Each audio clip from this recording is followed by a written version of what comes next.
Hello everyone, आप देख रहे हैं मेरे YouTube channel R K education class. Friends, आज हम पढ़ेंगे BA programme 5th semester history, gender in the modern world, आधुनिक विश्व में जेंडर।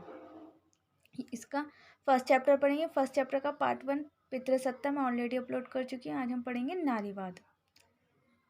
नारीवाद की सामान्य समझ लिंगों की समानता या समान अधिकारों की धारणा पर टिकी हुई है। नारीवाद की जो सामान्य समझ है वो इन पर टिकी हुई है कि पुरुषों को और महिलाओं को समान अधिकार मिले और समान अवसर मिले। नारीवादी डिस्कोर्स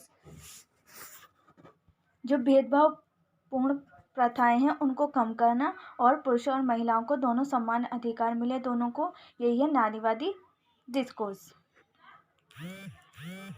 अतः नारीवाद जो है वो विचारों का एक संगठन भी है और सामाजिक आंदोलन दोनों है। मतलब विचारों का संगठन भी है, एक ऑर्गेनाइजेशन भी है विचारों की, और एक सामाजिक आंदोलन, दोनों ही हैं। यह उन मूल्यों का आकलन करता है जिसमें हम अपने कार्यों को अर्थ देते हैं। उन मूल्यों का आकलन करता है जिनको हम अर्थ देते हैं, जिनको हम मीनिंगफुल बनाते हैं, उनका ही आकलन करता है नारीवाद। नारीवादी आंदोलन का लक्ष्य हमेशा से ही महिलाओं को हर क्षेत्र में मुक्ति दिलाना है। और नारीवादी आंदोलन का मेन उद्देश्य क्या था, मेन ऑब्जेक्टिव क्या है कि महिलाओं को हर क्षेत्र में मुक्ति मिले, उन्हें फ्रीडम मिले, हर क्षेत्र में उन्हें काम करने के अवसर मिले। और ये केवल रिटर्न में ना हो कि औपचारिक तरीके से लिख दिया है कि भाई सतही पेज पे लिखा हुआ है कि हाँ भाई इन्हें फ्रीडम मिले, ऐसा नहीं होना चाहिए, बल्कि रियल में उन्हें।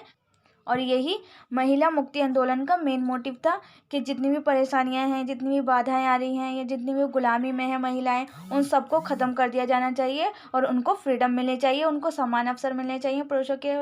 यही नारीवादी आंदोलन का मेन मोटिव था। केवल बाह्य मुक्ति ने आधुनिक महिला को कृत्रिम जीव बना दिया है, जो फ्रांसीसी चरगाह के उत्पादों जैसे अरबस्क, पेड़ और झाड़ियाँ,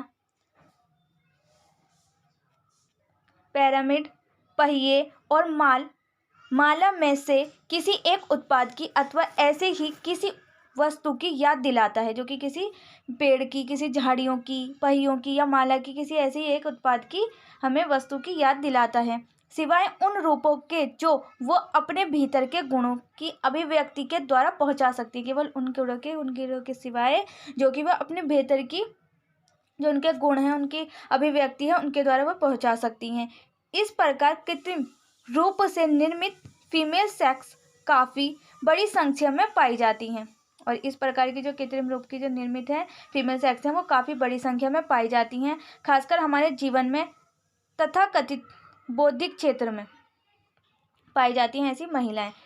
कुछ नारीवादियों का तर्क है महिलाओं को मुक्ति के विचारों से खुद को मुक्ति की ज़रूरत है, यानी कि महिला को खुद को अपने विचारों से मुक्ति की ज़रूरत है। अगर वे वास्तव में फ्रीडम चाहती हैं, वास्तव में मुक्त होना चाहती हैं, तो उनको अपने विचारों से मुक्ति लेने की ज़रूरत है। मुक्ति ने महिलाओं को पुरुषों के साथ आर्थिक समानता दिलाई है, और मुक्ति ने, फ्रीडम ने महिलाओं को पुरुषों के साथ अधिक समानता दिलाई है, जिसका अर्थ है वे अपने पेशा और व्यापार खुद चुन सकती हैं। जिसका अर्थ क्या होता है कि महिलाएं जो हैं वे अपना पेशा, अपना प्रोफेशन, अपना व्यापार, अपना बिजनेस खुद चुन सकती हैं, खुद सिलेक्ट कर सकती हैं। लेकिन जैसा कि उसके अतीत और वर्तमान शारीरिक प्रशिक्षण ने उसे मनुष्य के साथ प्रतिस्पर्धा करने के लिए आवश्यक शक्ति से सुसज्जित नहीं किया है, वह अक्सर अपनी सारी ऊर्जा को समाप्त करने, उसकी जीवन शक्ति का उपयोग करने और बाजार मूल्य तक पहुंचने के लिए हर तंत्रिका को तनाव देने के लिए मजबूर हैं। वे अपनी शक्ति को उपयोग करने और बाजार मूल्य तक पहुंचने में हर तंत्रिका को तनाव देने के लिए मजबूर हैं। वे बहुत कम कभी सफल होती हैं, वो बहुत कम होती हैं या तो कभी कभी सफल होती हैं, क्योंकि सच यह है कि महिला शिक्षकों, डॉक्टरों, वकीलों, वास्तुकारों और इंजीनियरों को ना तो उनके पुरुष सहयोगियों के आगे समान विश्वास के साथ देखा जाता है और ना ही समान पारिश्रमिक मिलता है। ना ही तो पुरुषों के जो कि जिसके साथ वो काम कर रही हैं, डॉक्टर हों, उनके साथ जो महिला डॉक्टर हों या पुरुष डॉक्टर हों, वकील हों, वास्तुकार हैं या इंजीनियर हैं, तो जो उनके पुरुष सहयोगी हैं ना,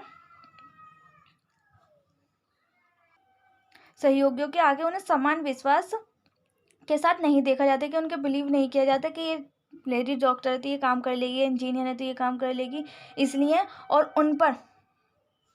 उनको परिश्रम भी कम मिलता है, जितने कि पुरुषों को मिलता है उसके कंपैरिजन में महिलाओं को जो पारिश्रमिक है वो कम मिलता है। और जो इस मोहक समानता तक पहुंचने में सफल भी हो जाती है, और जो कि इस मोहक समानता में पहुंचने में सफल भी हो जाती है, वह आमतौर पर अपने शारीरिक और मानसिक सलामती की कीमत पर ऐसा कर पाती है। वह किस कीमत पर कर पाती है? अपनी शारीरिक और मानसिक सलामती की कीमत पर कर पाती है। अगर कामकाजी लड़कियों और महिलाओं की बड़ी संख्या को देखें, अगर घर की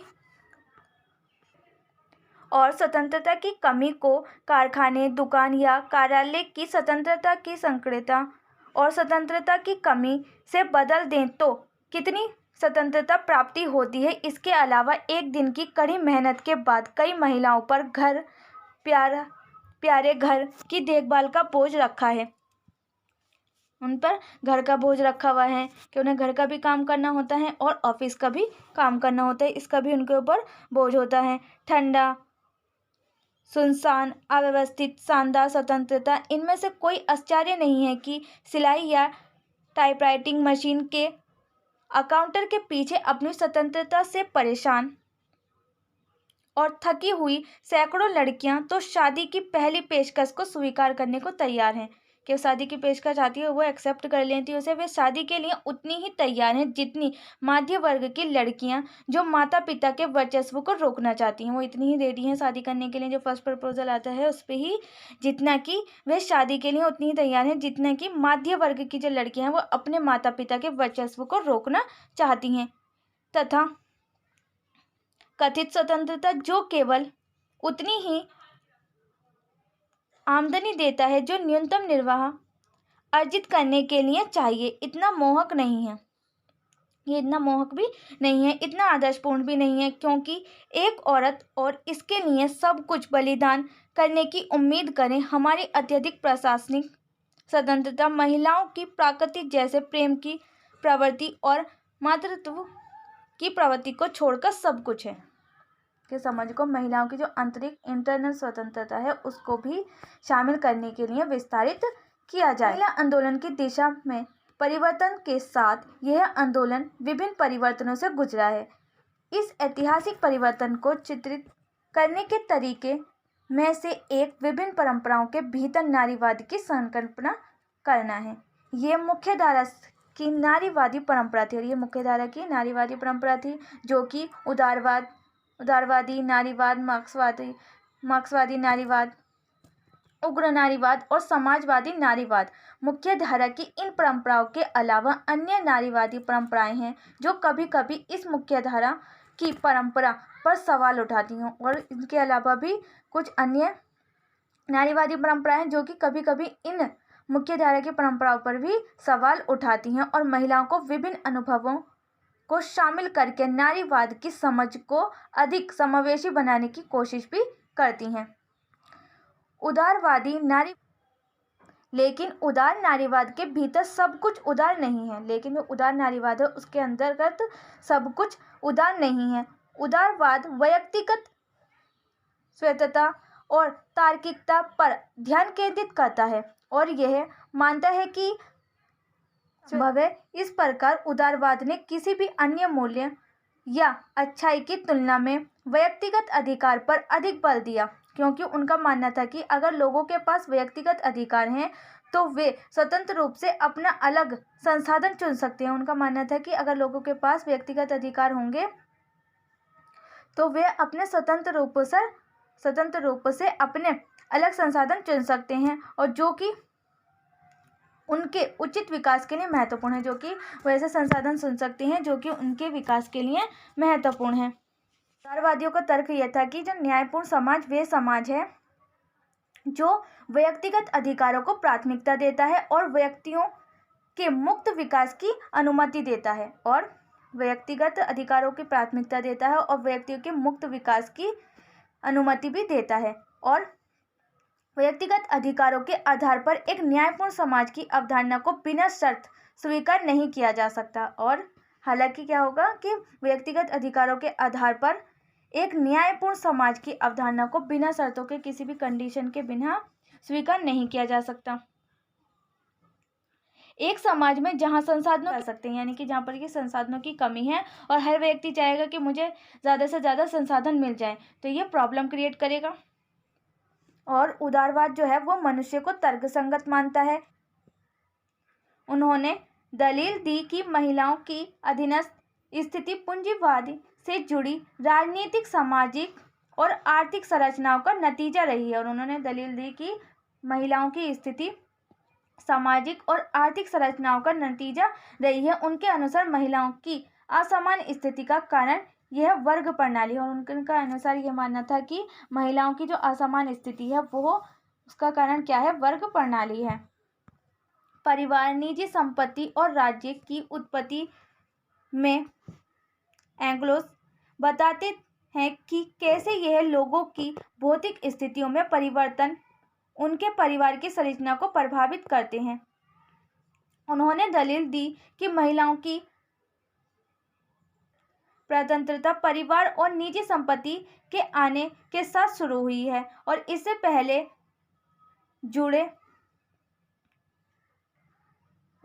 पहले जो परिवार जुड़े हुए थे उनकी कोई ऐसी अवधारणा नहीं थी जिसमें एक आदमी की केवल एक पत्नी होगी। इससे पहले सभी महिलाओं की शादी, लेकिन धीरे धीरे जब रक्त संबंधों की वजह से कई महिलाओं को शादी के लिए उचित नहीं माना जाता था और बहुत कम महिलाएं पुरुषों के लिए शादी के भागीदारों के रूप में से चुनने के लिए बच गई थी, इसलिए पुरुषों ने एक महिला को अपनी संपत्ति के रूप में प्राप्त करना शुरू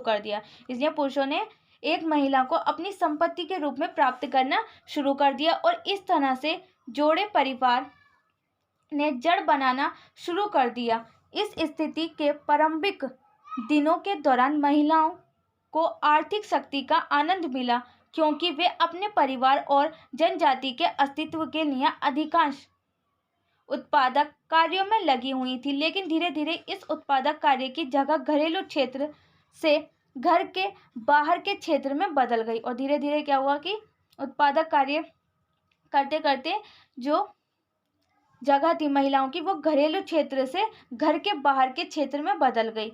और मार्क्सवाद के संरचनात्मक विवरण में, जिसमें वे एक आधार और अधिरचना, धर्म, संस्कृति, राजनीतिक आदि की तरह बाकी सब कुछ के साथ एक इमारत की संरचना के रूप में समाज को पेश करते हैं और मानते हैं कि आधार ही अधिरचना को निर्धारित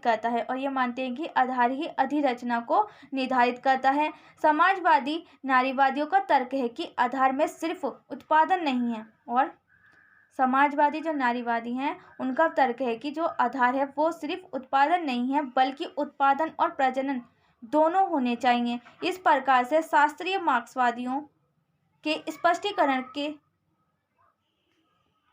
स्पष्टीकरण से मार्क्सवादी नारीवादियों का तर्क है कि महिलाओं की समानता सिर्फ एक ऐसी दुनिया में समान अधिकारों तक पहुंच प्राप्त करके हासिल नहीं की जा सकती जो पदानुक्रमित, शोषक और असमान है। सुधारवादी होना और क्रांतिकारी बदलावों का सहारा नहीं लेने के कारण मार्क्सवादी नारीवाद उदारवादी नारीवादियों की आलोचना करती है और महिलाओं का अपने वर्ग के पुरुषों के साथ एक ही हित है और उनका स्वतंत्रता तभी समाप्त हो सकती है जब वह पूंजीवाद और उसके समाजवाद को उखाड़ फेंकने में पुरुषों के साथ मिलकर काम करें। उनका तर्क है कि सामाजिक, आर्थिक और यौन असमानता जुड़ी हुई है। और उनका तर्क यह है कि सामाजिक, आर्थिक और यौन असमानता जो है वो एक दूसरे से जुड़ी हुई हैं। उग्र नारीवाद, उदार नारीवाद और मार्क्सवादी नारीवाद दोनों की आलोचना थी कि उनका तर्क था कि सिर्फ व्यवस्था में सुधार का आह्वान करके लैंगिक समानता हासिल नहीं की जा सकती। उनका तर्क था कि सिर्फ व्यवस्था में सुधार करके लैंगिक समानता हासिल नहीं की जा सकती। 1960 से 1970 के दशक की अवधि एक ऐसी अवधि थी जब नारीवादी लैंगिक समानता हासिल करने के लिए विभिन्न प्रकार के सुधार लाने की बात कर रहे थे। हालांकि कुछ नारीवादी और नारीवादी समूह भी थे जो इस तरह के सुधारों के बारे में इतने आशावादी नहीं थे, और कुछ ऐसे भी थे जो कि इस तरह के सुधारों में इतने आशावादी नहीं थे और महिलाओं की स्थिति में बदलाव लाने के लिए क्रांतिकारी बदलावों में विश्वास करते थे। उग्र नारीवाद मार्क्सवादी नारीवादियों की इस बात पर आलोचना करते हैं कि वे इस बात को समझने में असमर्थ हैं कि कैसे पितृसत्ता पूंजीवाद से स्वतंत्र होकर काम कर सकती है। वो इस बात को समझने में असमर्थ हैं कि कैसे पितृसत्ता पूंजीवाद से स्वतंत्र होकर काम कर सकती है। उग्र नारीवादियों ने महिलाओं को एक दूसरे के साथ अपने अनुभवों को साझा करने के लिए एक साथ लाकर महिलाओं की चेतना स्थापना पर ध्यान केंद्रित किया, और उग्र नारीवादियों ने महिलाओं को एक दूसरे के साथ अपने अनुभव साझा करने और एक साथ लाकर महिलाओं की चेतना स्थापना पर ध्यान केंद्रित किया। इससे महिलाओं को यह समझने में मदद मिली कि वे जो कुछ भी अनुभव करते थे वह वास्तव में कई अन्य महिलाओं द्वारा भी अनुभव किया जाता है, और इससे ये समझने में मदद मिलती है कि जो वे अनुभव करते हैं ऐसे ही और भी महिलाएं हैं वो भी अनुभव करती हैं, उनके द्वारा भी ऐसा ही अनुभव किया जाता है, और उनके लिए अद्वितीय नहीं है, और ये उनके लिए अद्वितीय नहीं है। उन्हें यह भी पता चला कि महिलाएं जिस आघात का सामना करती हैं वह कई मायनों में जुड़ा हुआ है, चाहे वे बलात्कार की गई महिलाओं का आघात हो या घरेलू हिंसा का सामना करने वाली पत्नियों का आघात हो या घर के बाहर काम करने वाले पेशेवर का जो कार्यस्थल पर यौन उत्पीड़न का सामना करती हैं। इस बोध के साथ उग्र नारीवादी व्यक्तिगत राजनीति है के नारे के साथ आए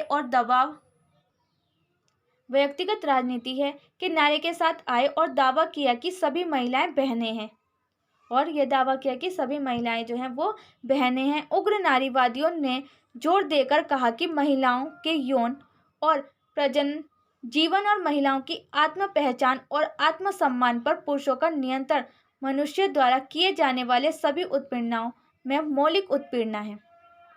मनुष्य द्वारा जो किए जाने वाले सभी उत्पीड़न हैं उसमें मौलिक उत्पीड़न है महिलाओं की आत्म पहचान और आत्मसम्मान पर पुरुषों का नियंत्रण।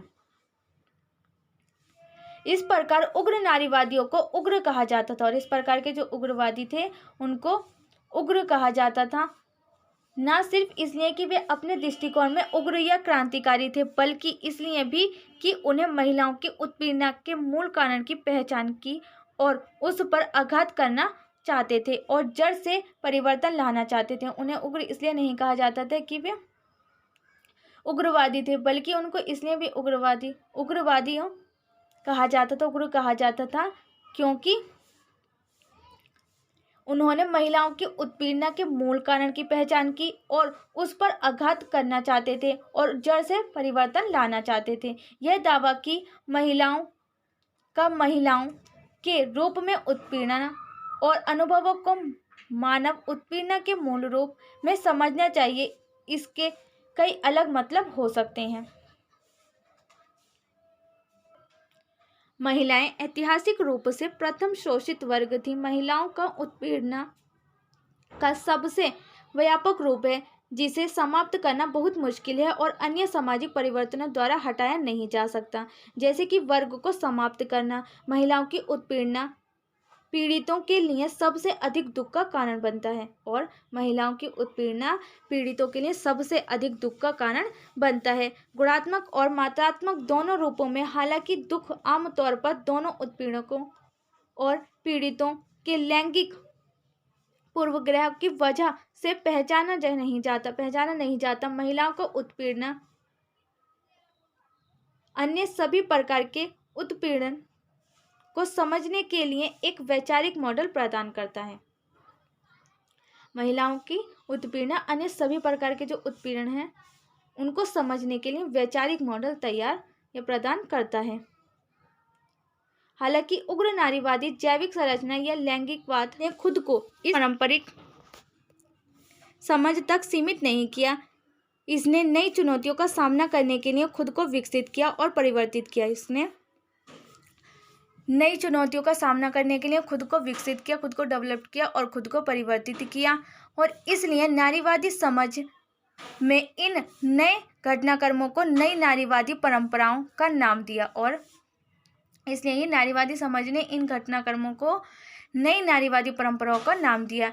यह केवल नारीवाद की पारंपरिक मुख्यधारा की समझ की आलोचना के रूप में नहीं उभरा है, बल्कि चल रहे महिला आंदोलन को फिर से परिभाषित करने और फिर से उन्मुख करने के प्रयास के रूप में सामने आया। और इस नई परंपरा को नारीवाद की तीसरी लहर या उत्तर नारीवाद के रूप में भी संबोधित किया गया है, या तो इसे तीसरी लहर या उत्तर नारीवाद के रूप में भी संबोधित किया गया। और इस परंपरा में पारंपरिक नारीवादी दृष्टिकोण से संतुष्ट नहीं थे। उनका तर्क था कि महिलाओं के अनुभवों को सार्वभौमिक नहीं बनाया जा सकता। यह अनुभव क्षेत्र, वर्ग और अन्य सामाजिक सांस्कृतिक मतभेदों के आधार पर भिन्न होते हैं। इसलिए उनका मानना था कि महिलाओं के अनुभवों को समझने में प्रतिच्छेदन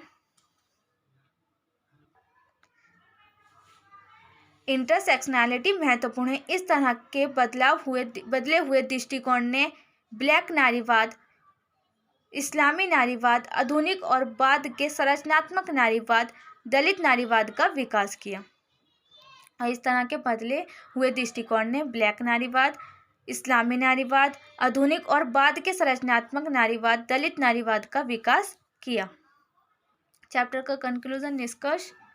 युद्ध, गरीबी, शरणार्थी, भूख, अधिक जनसंख्या, स्वास्थ्य, पारिस्थितिक असंतुलन आदि जैसे सभी वैश्विक समस्या या विश्व समस्याओं का प्रभाव महिलाओं पर सबसे अधिक है। या दूसरे शब्दों में हम ये भी कह सकते हैं कि महिलाएं सबसे अधिक पीड़ित हैं, लेकिन फिर भी उनके अनुभवों को या तो नज़रअंदाज कर दिया जाता है या तुच्छा माना जाता है। ये फ्रेंड्स चैप्टर कंप्लीट हो चुका है। नेक्स्ट वीडियो में करेंगे हम चैप्टर 2। उम्मीद है फ्रेंड्स आपको वीडियो पसंद आई होगी। वीडियो कैसी लगी कमेंट बॉक्स में लिखकर ज़रूर बताना। अगर आपको किसी और टॉपिक पर वीडियो चाहिए तो आप मुझे कमेंट बॉक्स में बता सकते हैं। ऐसे इंटरेस्टेड वीडियो देखने के लिए लाइक, शेयर, सब्सक्राइब करना ना भूलें। साथ में बेल आइकन को भी प्रेस करें, जिससे कि आने वाली वीडियो की नोटिफिकेशन सबसे पहले आपके पास पहुंचे। वीडियो को ज़्यादा से ज़्यादा शेयर करें, जिससे कि इस वीडियो को प्रॉफिट सभी को हो जाए। Thanks for watching.